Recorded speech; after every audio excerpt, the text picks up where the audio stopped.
इस समय वेनेजुएला पर किसका कंट्रोल है ये बताना बड़ा मुश्किल है। और देखिए वेनेजुएला में जो स्थिति है वो बड़ी अजीब इस समय हो गई है।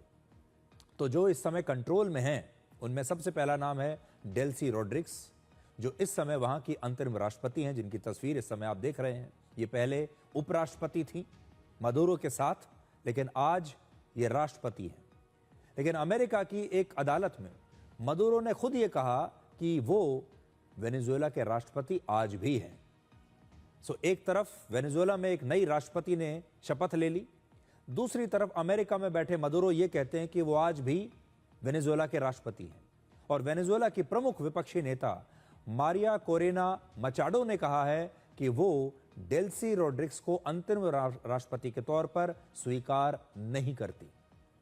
मचाडो ने आरोप लगाया है कि डेल्सी रोड्रिग्स भ्रष्टाचार और नार्को टेररिज्म की मुख्य रणनीतिकार हैं। और मचाडो कौन है जो इन्हें राष्ट्रपति मानने से इनकार कर रही हैं? मचाडो वही शख्स हैं, वही महिला हैं जिन्हें वर्ष 2025 में नोबेल शांति पुरस्कार दिया गया था। पिछले साल की ही बात है।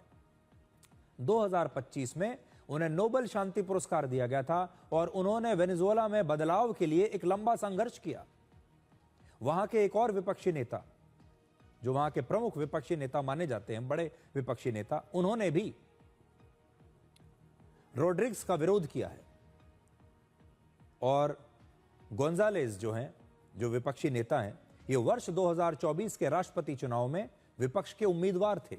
कई मीडिया रिपोर्ट्स में दावा किया गया है कि इस चुनाव में उनकी जीत हुई थी, लेकिन मदुरो धांधली करके चुनाव जीतकर दोबारा से राष्ट्रपति बन गए। 63 वर्ष के निकोलस मदुरो, जो कि 2 दिन पहले तक वेनेजुएला के राष्ट्रपति थे, और उनकी 69 वर्ष की पत्नी सिलिया फ्लोरेस को कल अमेरिका के न्यूयॉर्क की एक अदालत में पेश किया गया। अदालत की अपनी पहली सुनवाई में मदुरो और उनकी पत्नी ने नॉट गिल्टी की अपील दायर करके खुद को निर्दोष बताया। अदालत में मदुरो ने 3 बड़ी बातें कही हैं। पहला, वो अब भी वेनेजुएला के राष्ट्रपति हैं और वो एक ईमानदार व्यक्ति हैं, ऐसा उन्होंने कहा। दूसरा, उन्होंने कहा कि मेरा अपहरण करके मुझे अमेरिका में जबरदस्ती लाया गया है।